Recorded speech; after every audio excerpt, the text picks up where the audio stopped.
their Pantone, the existence of their Pantone makes me want to puke. Like it just, you never know, like the way it prints, the way it's embroidered, the way it just always looks different. Boy, do we have an episode for you guys. This one's really exciting. Whitney Bansin, I'm not sure if there's a better word than just business beast to describe. Whitney runs We Are the Wild Collective, and it's a brand new take on professionally licensed apparel, cut and sew type of material, just all this really cool stuff that's more appealing to younger base and just different than the usual sports apparel that's put out. Anyway, Whit's going through it. She's got an incredibly fast growing business and she's scaling so fast. And I had just a great conversation about that, some of the mistakes she's made, and then where she's taken the business. But real quick, before we dive into the episode, you guys know we've got 4 incredible sponsors that are a part of this program and really help us to put it on every single week. So thank you to you guys. First up, Multicraft Daddy. So if you've been to Instagram and you open multicraft_daddy, you can send him a DM, and every week he's sending out PMI tape. And actually, the team over at PMI Tape sent a couple tape rolls, and I've got a couple more left here. So send me an email if you want to try that stuff. It's really great for your shop to be able to use. Bruce at printavo.com. But Multicraft screen printing and digital supplies for over 50 years. They've been providing the industry with top brands at competitive pricing. And so if you mention the pod, you guys get 10% off your first order. And look, we appreciate that. Multicraft has been an awesome sponsor of the podcast and a really good partner of the industry and so many shops as well. Supacolor is the world's best heat transfer. It's made for screen printers by screen printers. They truly understand the pressures and expectations of running a shop, and that's why they pride themselves on being super fast and super easy. They've really come through to help Campus Inc. They've come through to help my wife's business. And so really appreciate that. Supacolor helps you make it. Make sure to mention Printavo15, and that gets you 15% off your order. That's Supacolor.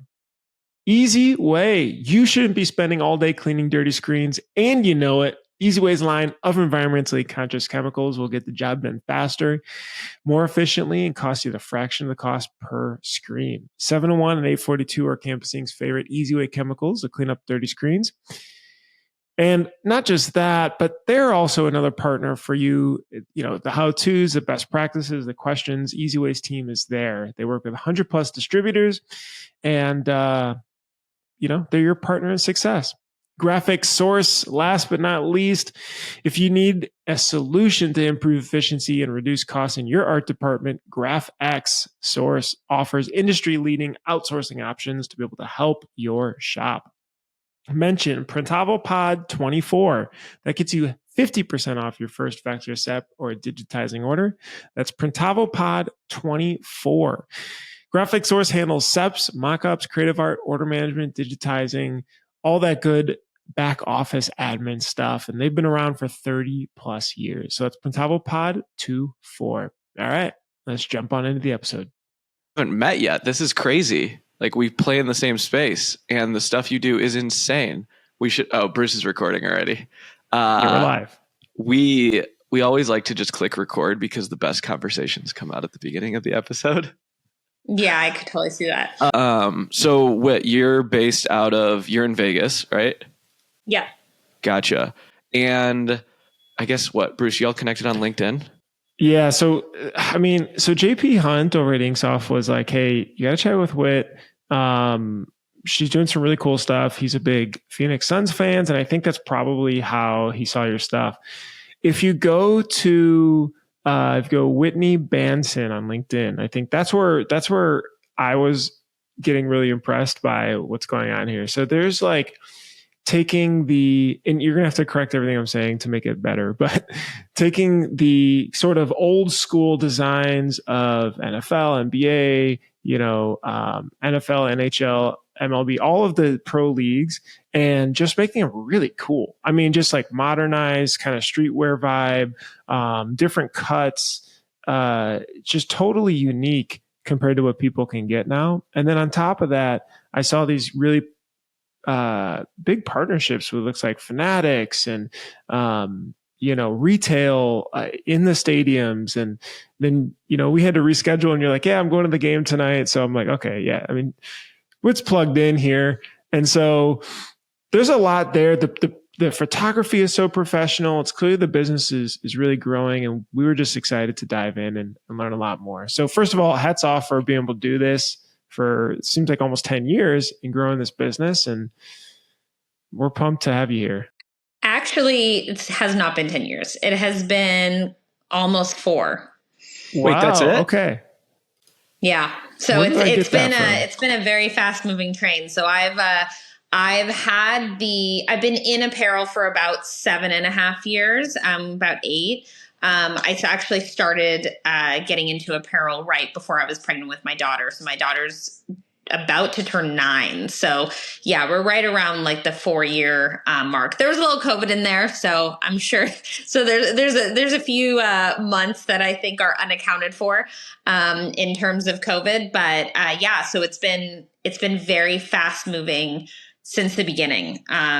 So it's been a labor of love, but definitely has been a roller coaster. So That's awesome. We Are the Wild Co on Instagram. You're big into the licensing space, and Yes. We play in the licensing space in NIL, and then in the Greek space. The licensing space is really hard to break into. It's not like anyone can just put, Ohio State Buckeyes on a denim jacket and start selling it. There are like barriers you have to jump through, hoops you have to like all this stuff. How did you break into the licensing space? Like, can you tell us that like early part of what you did? Yeah. So our initial, realm into licensing actually came by way of the Golden Knights. So we are based in Vegas. We did not have any professional sports teams here at the time. And then we got a pro hockey league.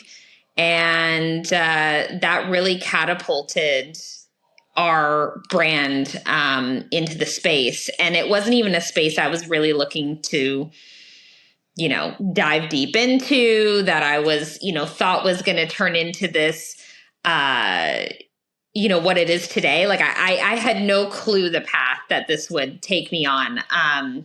But really, I had friends going to the games. They were showing me like what they were wearing. And I was like, wait, what is this? Like, that's it? Like this seems like something you would want to put a little more effort into, wear a cool jacket. And there really wasn't a lot of great product in the space in terms of fashion forward, more on the streetwear side, lifestyle, stuff that you could wear not just to a game. I felt like a lot of it was like you wear it to a game and that's kind of it. Like that's where it lives. And I felt like there was such a missed opportunity in the space to really go after more of those fashion forward products and offer consumers better options to wear to games. So were you already doing custom cut and sew overseas? Like, did you already have experience there? And then you had your first in? Yeah. Like, tell us how you got into like overseas manufacturing. And when everyone goes on this Instagram, like they're very elaborate pieces. These are not easy pieces to manufacture whatsoever. How did you actually get your leg into like the custom part of it?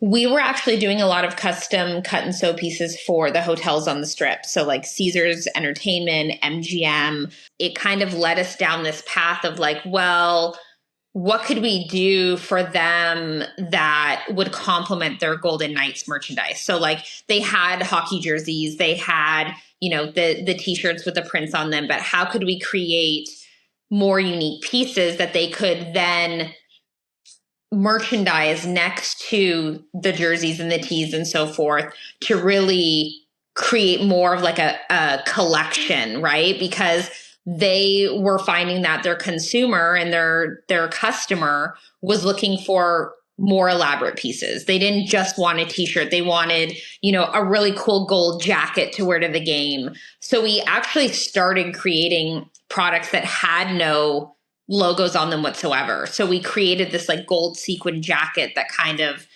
took off in Vegas and became a thing. You would go to a Knights game and you just see gold sequin jackets everywhere. And those were our jackets. And so that was really like the first moment for us where we were like, okay, this is a thing. We should definitely like explore this more. And we ended up approaching the Golden Knights and did a really amazing collection for them right out the gate. And it was that first initial collection that really, catapulted us into the industry. I think a lot of other teams in the leagues started kind of reaching out like, hey, like we saw what you're doing for the Golden Knights. Can you do that for us? Like we want product like that.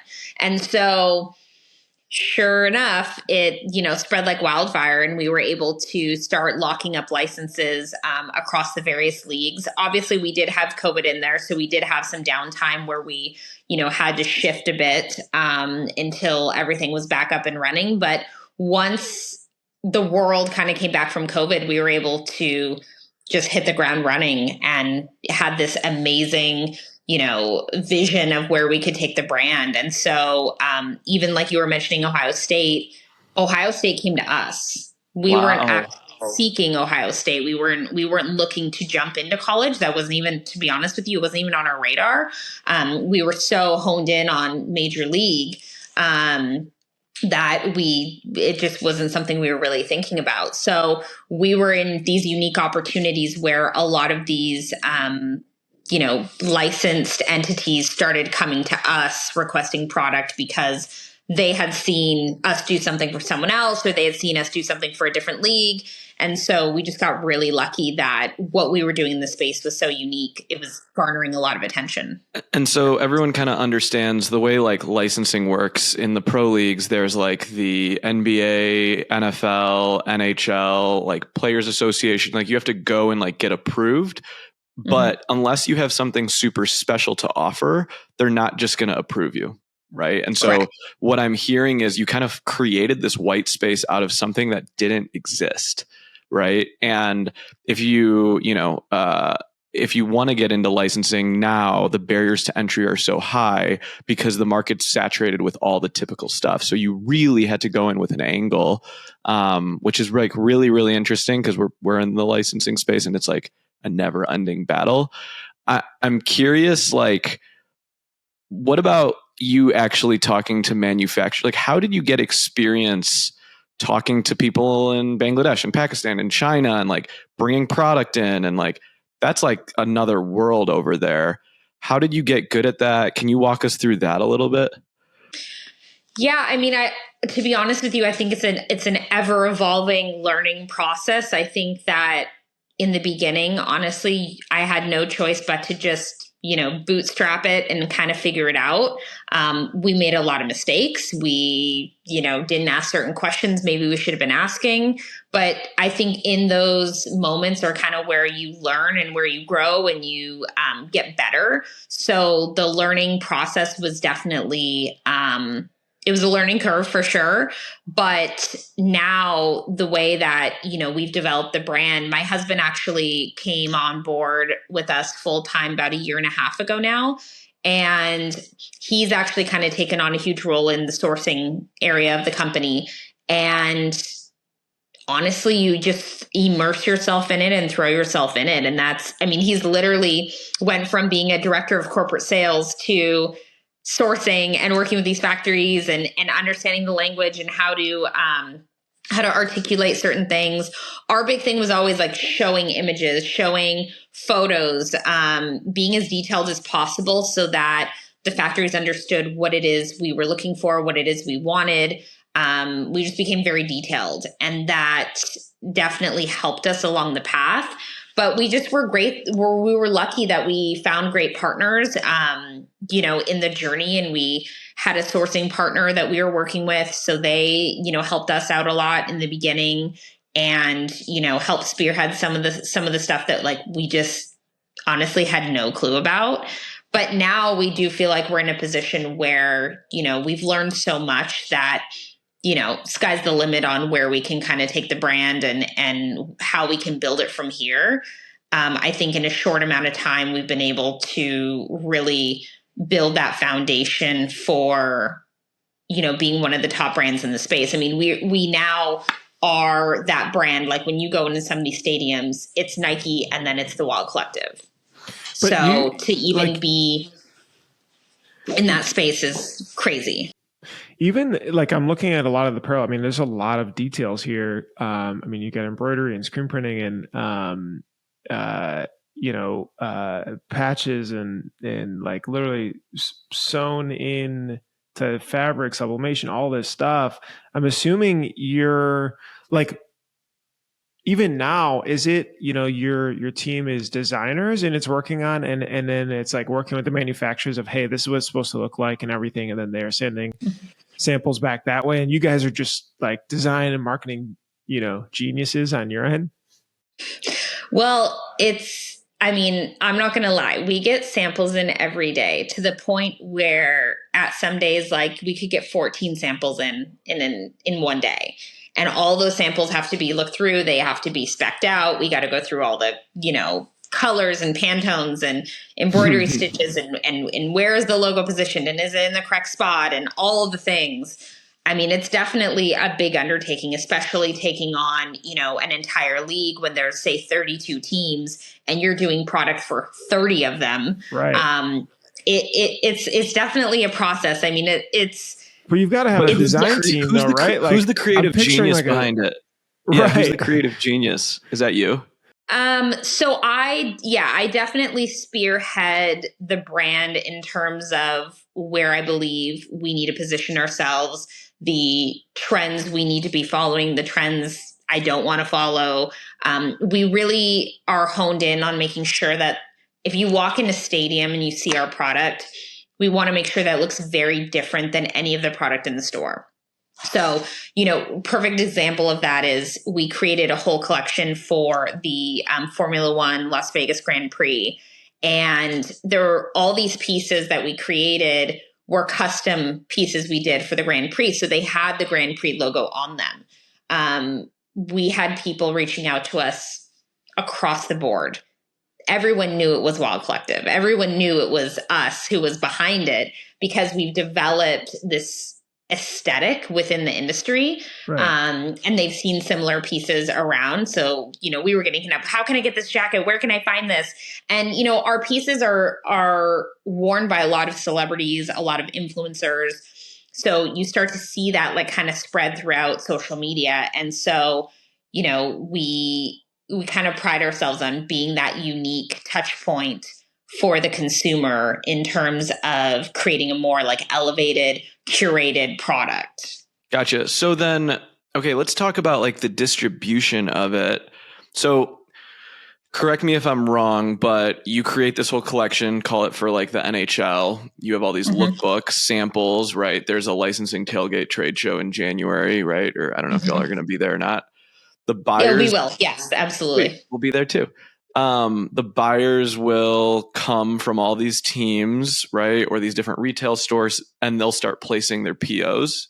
How far in advance, like, are they placing POs for next fall? Like, what's the typical turn time of how this is working? Because this is like different from our space where we just turn shirts in 5 to 7 business days. Right. So we typically work 9 months roughly. So we are taking orders right now for fall 24. By the time tailgate hits in end of January, we've pretty much baked in most of our orders for fall 24. At that point, it's just lingering stuff that needs to kind of be wrapped up. So we like to have everything finalized, ready to go by the end of January because Chinese New Year hits. It gives us time to really like hone in, get everything dialed in and situated. And then that way, when China opens back up, any orders that are going over to our China factories, those are ready to go, ready to be placed.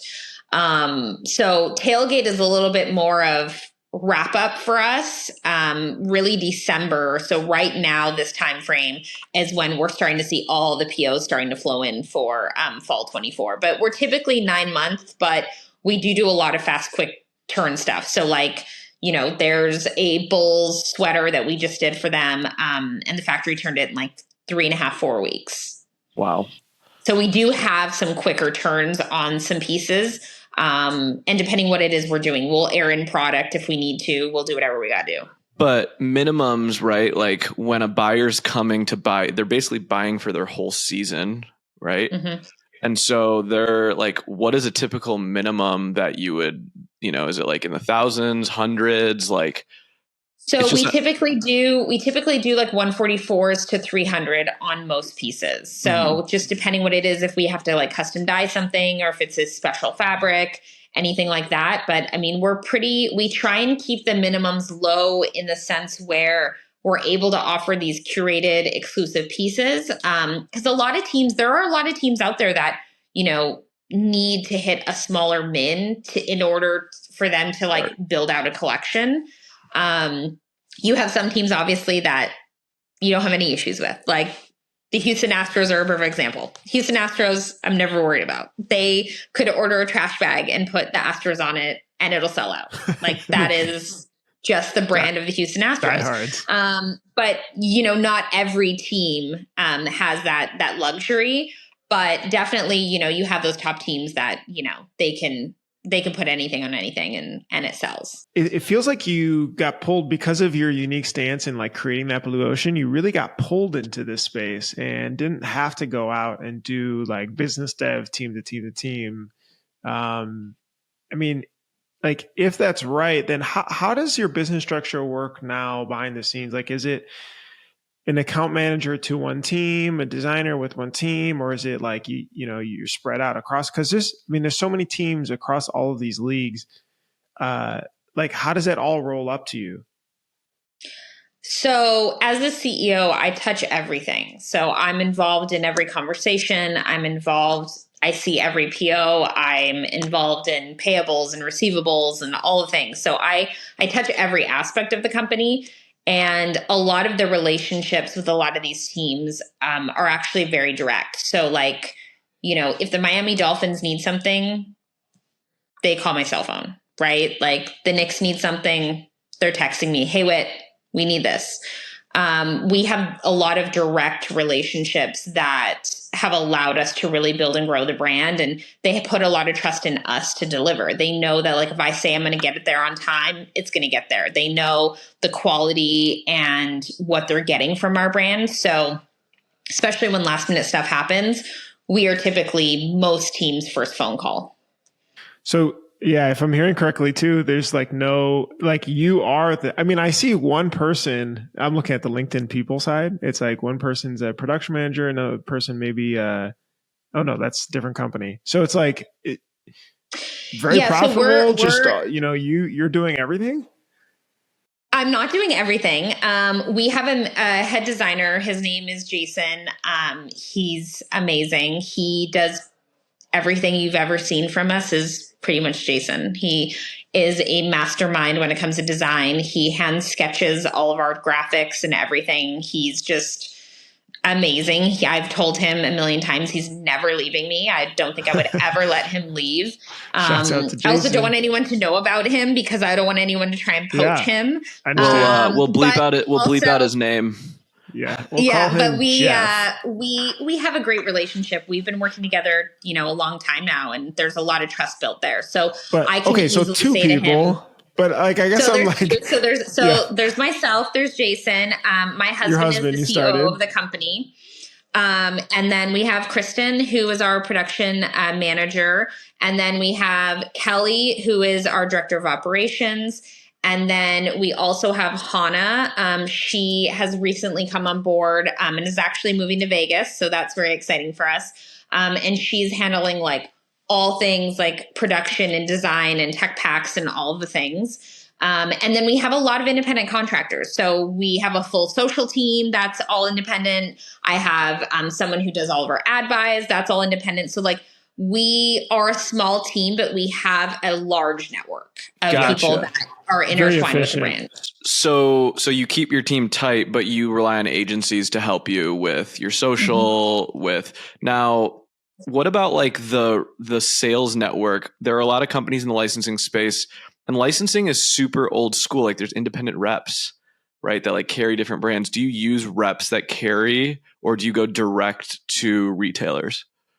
I absolutely do not use reps. Okay, riff on I this don't for a believe in it. second. I Go don't for believe it. in it. I don't believe that someone who is selling, so say you're the Knicks Mm-hmm. and I'm a sales rep and I'm selling you socks and I'm selling you a bobblehead, and then I come to you and I'm selling you a fashion forward streetwear collection. Gotcha. So It just doesn't like make sense to me. another category. Yeah. And so Yeah, and too, like, not to say that there aren't reps that just strictly, do apparel, because there are, but it's just not a model I've really believed in from day one. I think the model that makes the most sense for our brand is very much that direct relationship, and sales needs to come from our internal team. No one can speak about the brand better than someone who works for the brand. yeah, we've been What do you think, approached Steven? by independent reps to sell our program or sell our stuff. And so the way we work with retailers and companies like you is, not companies like you, but like companies like Fanatics or something like that, is we carry the athletes' merchandise. And so if the retailers want to sell it in their stores, most of the time they have to go through us. And so like the two athletes, the two girls at LSU, we carry all their stuff. We have, them signed. And so if a store at LSU wants to sell Flage and Angel Reese stuff, they have to wholesale it through us. But we have built our own internal sales team for that same exact reason, Whit. Like there's so much mechanics behind it that like I wouldn't, and a rep is splitting your time with someone else. Right. So I'm with you there, but are your customers more so? Maybe you want to explain to listeners how team shops work in pro leagues.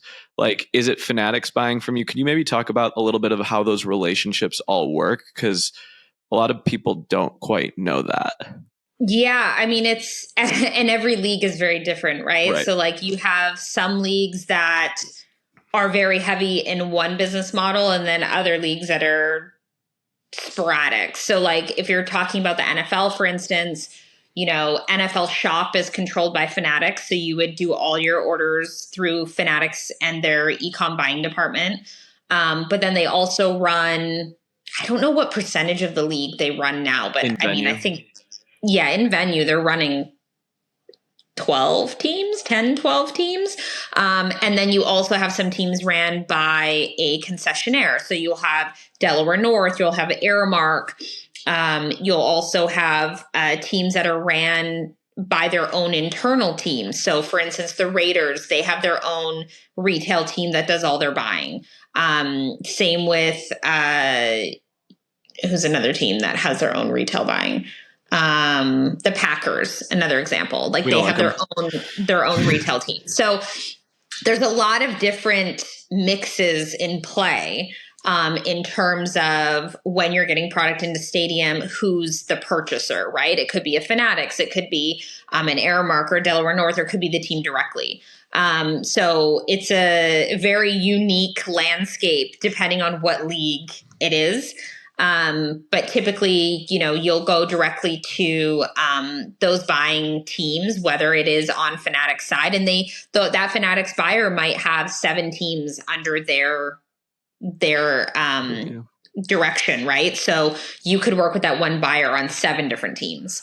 So it definitely fluctuates between what league you're talking about. The good news is, and we deal with this a little bit, is once you get into a buyer, if they want to distribute your product in their other properties too, right? And so if you sold into the Golden Knights, then maybe the Golden Knights e-commerce is run by another company. And like, wait, we want that jacket.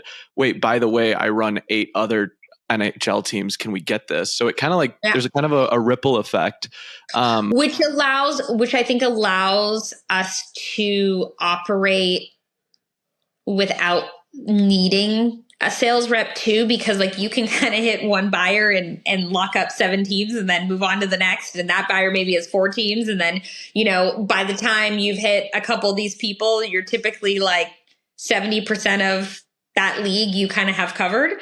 Plus, depending on your channels you have to sell to, right? So like every licensing deal is different and you have different distribution. So the distribution channels I have for MLB are completely different than I have for NFL, are completely different than I have for NBA. So there is product that I can do for certain leagues that I can't do for others. So you talked a little bit about channels, and there's different channels. So there's like retail versus wholesale versus, online. What are your biggest channels? Our biggest channels right now is definitely like obviously Fanatics ecom. So like if you're doing shop NHL, shop NFL, shop NBA, there's a plethora of Wild Collective available. So Fanatics is one of our large scale retailers that we work with. We do a lot of product with Dick's Sporting Goods. We're launching product in a lot of their House of Sports locations. So that's also exciting. They're launching that new concept and they have quite a few stores they're going to be opening. So that will be big for us. We sell into Shields, which is another sporting goods specialty store. We are launched on Free People. So that's a new channel for us that we're launching a lot of new product on, which is super exciting because it's, being able to really hone in on that female consumer is And when really you say launch on, are you drop shipping for them? No. Or so you are sending to their fulfillment centers? Yes. Gotcha. How much, like I see online that you can buy direct. Yep. That means you're forecasting your own sales, bringing in your own product, taking your own risk. How much of your sales comes from that channel?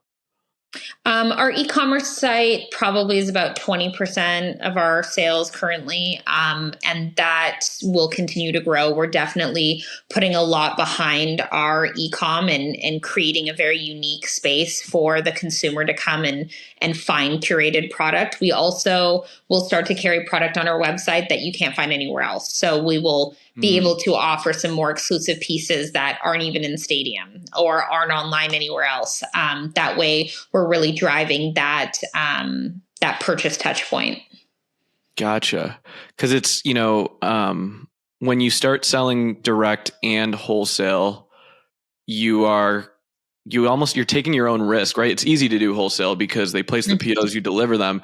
Once you start selling direct, now it's about buying ads. Now it's about clicks. Now it's about sell-through rates, right? Did you start selling direct and then go to wholesale, or did wholesale come first and then direct?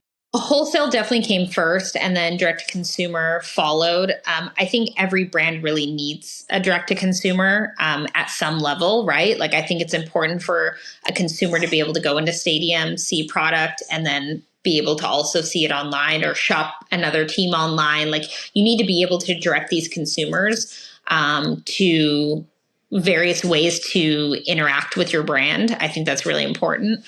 It's a big challenge D2C is. I think anyone who has a D2C knows like there's a lot that goes into it, but I think it's definitely something that our brand is very honed and focused on. And going into next year, it's definitely going to be a very big moment for us to be able to interact with our consumers in a very exclusive way and have them, dive deeper into the brand and become a consumer and really continue to come to us for that licensed product. It's interesting because you're right. If you dial up the ads, of which there are so many people that enjoy sports in different, the leagues and so on, you're off to the races. I mean, is that like kind of how you view it as, okay, it's an ad spend problem and getting ready for that while balancing the wholesale, and now it's time and we have the team to be able to do it? I think, there's a mixture of ad spend, figuring out obviously what ads hit, what ads don't, how you're really honing in on how you're engaging that consumer, what's working, what's not. So there's a lot of like testing going on to determine, what works the best. Ad spend dollars, of course, and then obviously holding inventory, right? Like you're not going to do, a couple million in e-com sales if you don't have enough product, right? You have to be able to carry enough product to then, sell millions of dollars worth of product. So, holding on to the inventory, that's always a risk. I think any business, struggles with that. I think for us, our big thing has always been like slow and steady. Like we're never trying to put ourselves in a compromised situation. We're never trying to have too much inventory where we know we can't move it. So we've been very cautious because there are a lot of brands in the space that in apparel in general that will just completely, go bankrupt or completely, put themselves in a really bad position. I just talked to a company in the licensing space that is sitting on 25,000 pieces of finished unsold licensed stuff for different like NBA teams. And it was just them forecasting wrong, bringing in positions, getting too aggressive. I think you said something there that was there's like a lot of wisdom is like, we don't put ourselves in a compromised position. Us screen printers are weaklings because we only print when people order and we have to get the shirts tomorrow. Like you are definitely gambling a little bit, but even then you're still thinking about it from a pretty responsible way.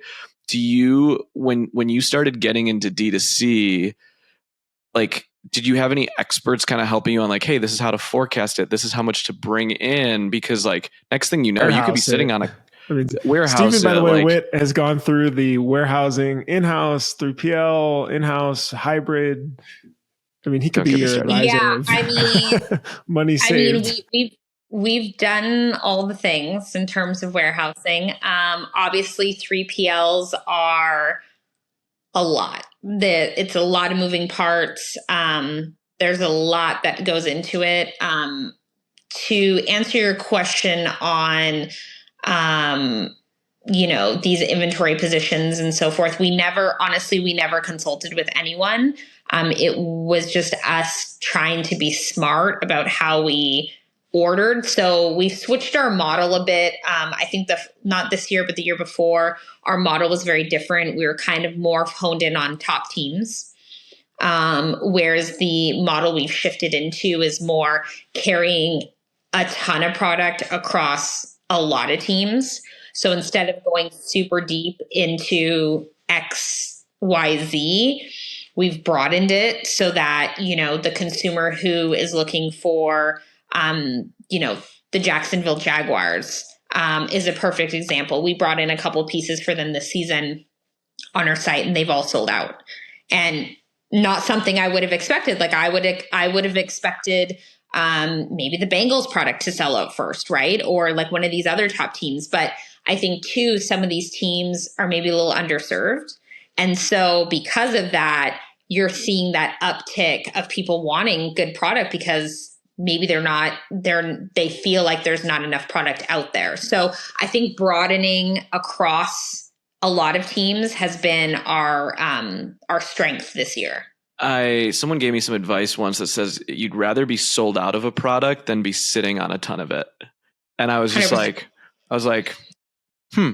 Because when you're sold out, you've collected all your money and you can go buy more. And when you're sitting on it, you're just sitting on nothing. That's really, really, really, really interesting.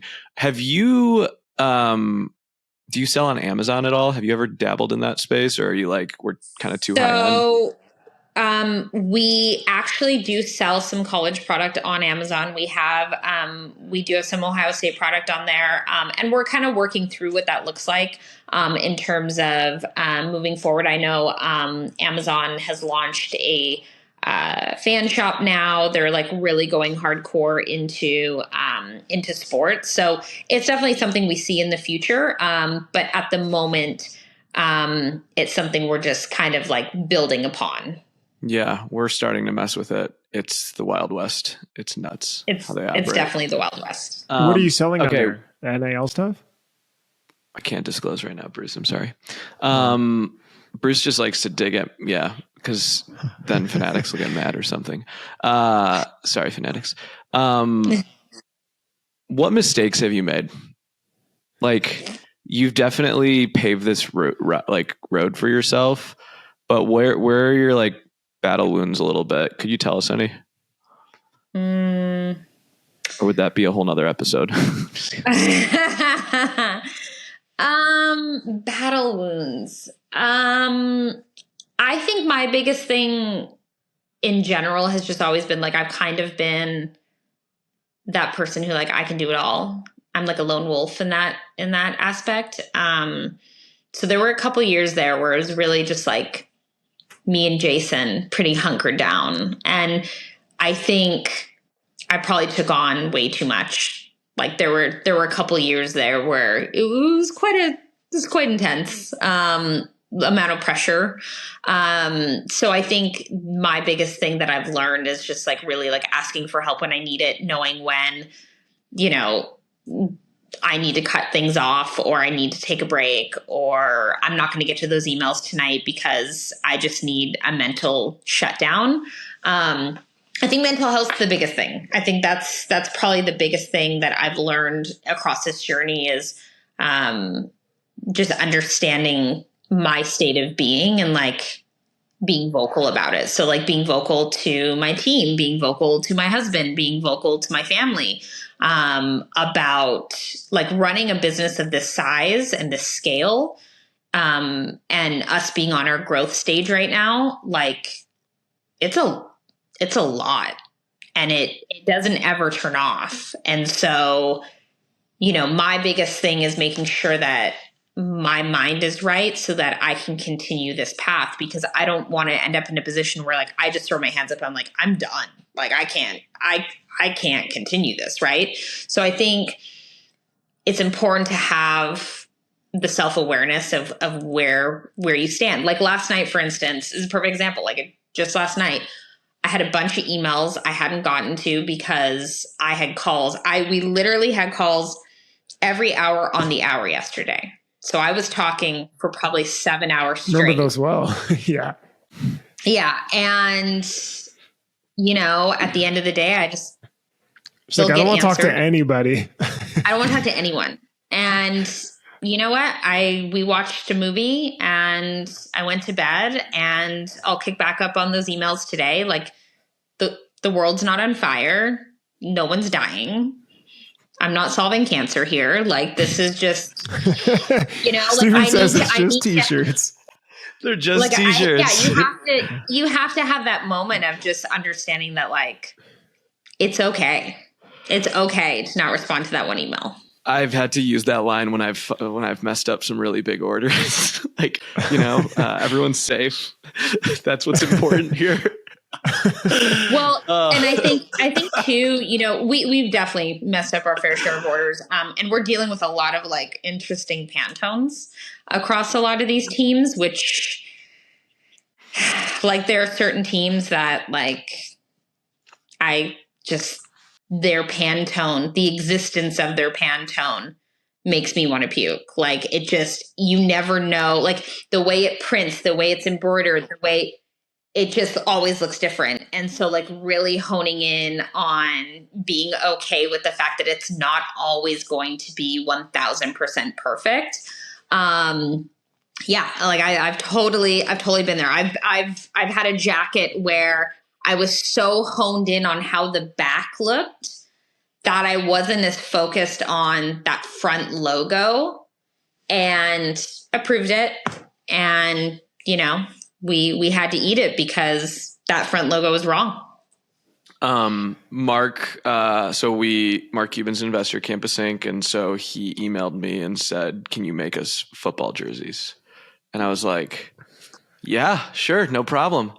And we do a lot of the collegiate football jerseys, and you know, there's not anyone really doing it in the NIL space. So like our product is obviously not Nike, Under Armour, Adidas, but it's kind of right below there. And so we're pretty happy with it. Working with their brand team was so intense. I mean, the Pantones, the navies, the blues, like they overnighted us exactly what their fabrics were. And I was holding my breath through the entire thing.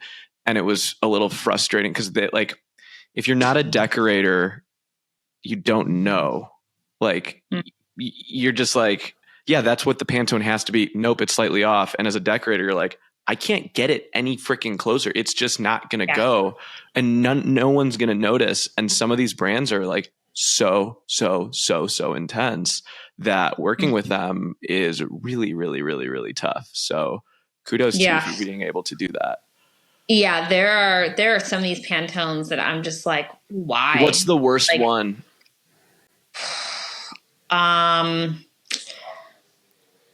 Angel Cities is pretty tough. I'm not going to lie. Angel City is the women's soccer team in LA. They have this pink that it's like a gradient too. It's like salmon.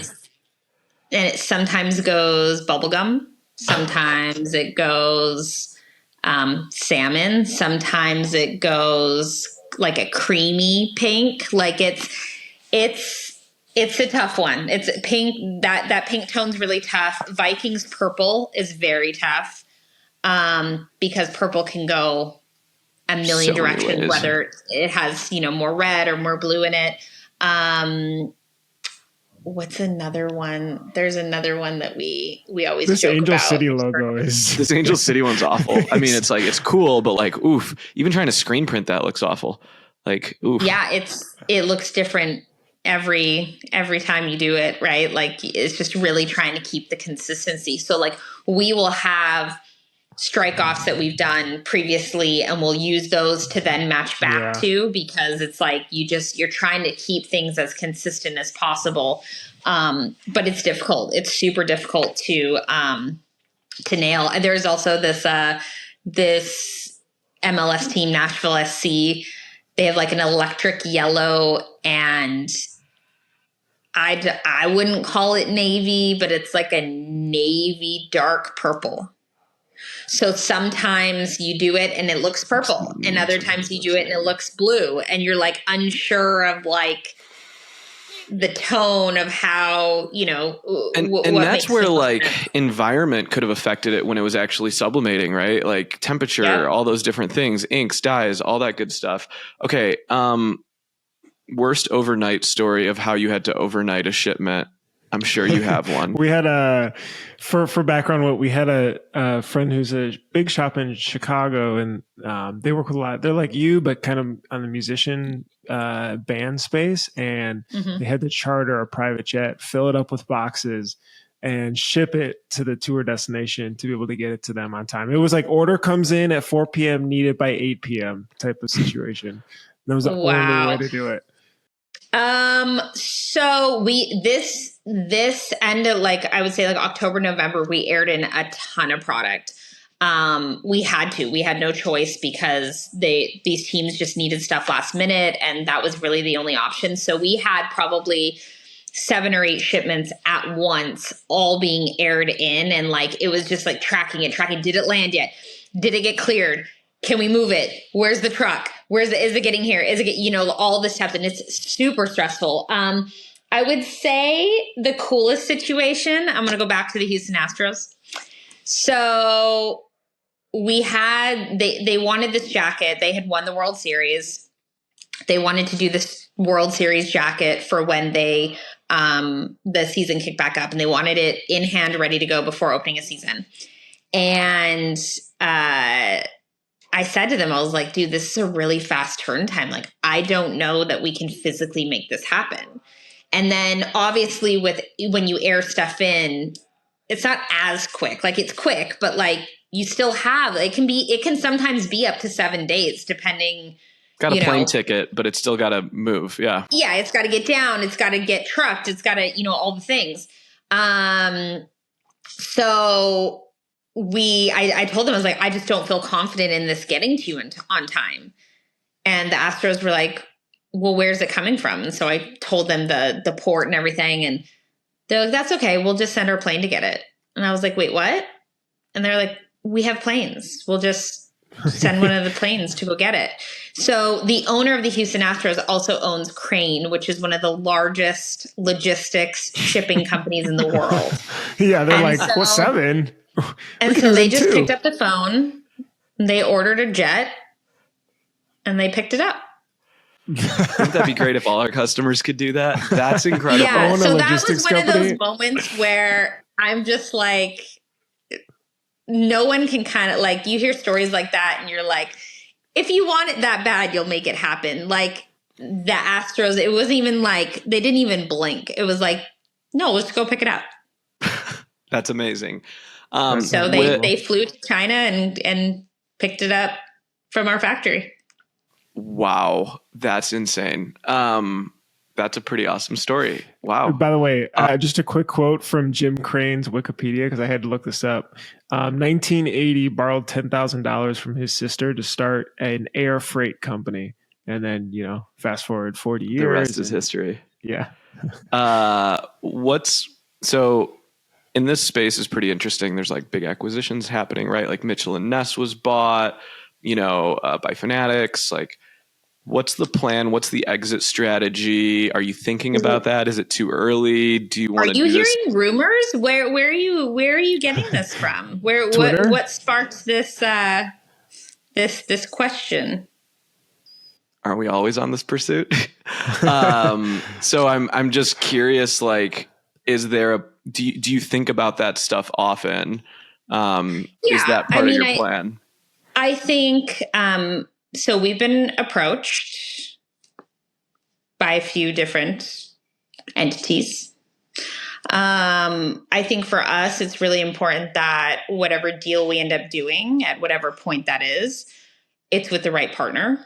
I'm very much not looking for money. I'm looking for money and strategy, right?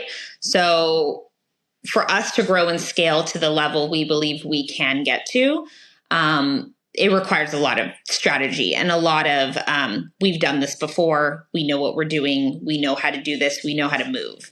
And so, I think that's really what we're honed in on. And I think, at some point, I definitely think having a strategic partner involved in the growing and scaling of the brand will be essential. We've had a lot of conversations, but obviously I'm going to keep tight-lipped on any of that nonsense. But I think, we're in a space that you got to play big and you got to scale fast. And so with that, I think comes, with any entrepreneur, right? You reach a certain level where now you've gotten it as big as you can get it. And now what's that next stage of growth? And that was just total irony of me asking you, just because I don't know. I'm just like, I just discovered that. Any company that's doing great things and is pushing forward and is making waves is catches eyes of the bigger guys, right? And so So congrats to you. I mean, this is super, this is really super, super cool. And I'm sure people listening to this will be pretty inspired by it. Where can people reach out, follow you? Follow along with the journey. So we have obviously a social media, we're on the TikTok and the, Instagram and Facebook and all of that. My favorite platform is LinkedIn. I'm like just a huge business person. So I love seeing what other brands are doing. I love connecting with people across the world, really, like in retail and sports and anything. I love that, like, you can literally connect with anyone, right? Like you name it, you can connect with them pretty much on LinkedIn, which I think is a really unique opportunity for any entrepreneur, for any business owner. I think it's really something really valuable. So that's probably my favorite platform. So I post on there a lot personally, just because I really love the community there. But yeah, we have an online store, so, consumers can shop, top teams and pretty much every team across a lot of different leagues. We'll be launching NHL soon on the website, so that's really exciting. But yeah, lots to come from us, lots of collabs in the future. I feel like we're launching a collab every week here. And we're jumping into music. So music is the next phase. Ooh, that's what I was thinking. I felt this was applicable, but didn't want to bring it up, Bruce. You're just like, yeah, no. Well, Justin Bieber it seems like this. It's sort of the next. It's like a band would love to have the unique, design, aesthetic, and all that to dive in. Well, we just launched a collection with Kiss and the New York Rangers that sold out in 10 minutes. So there's definitely a lot of buzz happening right now. For you. That's awesome and well deserved. Luck is earned, and you've definitely put all of this stuff in place. No one just gets lucky doing this stuff. You've put this all in place, and super, super cool to see this all happening. So I'm excited for y'all, and I hope we can all stay connected. And it'll be interesting to have touch base and see where you're at in a couple of years. So this is pretty cool. I love it. Thank you so much for your time and having me on. It was awesome. Sweet. Yeah. Thank you, Whit. You guys can follow along her journey there too. And thanks so much, Print Hustlers, for listening to this episode of the podcast. We'll see you again next week. Thanks so much for listening. Hopefully that was informative. Don't forget to subscribe. Don't forget to like. Don't forget to hit the bell for notifications if you enjoyed this video. If you enjoy all the stuff we're putting out, it's really helpful. We love to just be able to see it. That means that we're doing a good job.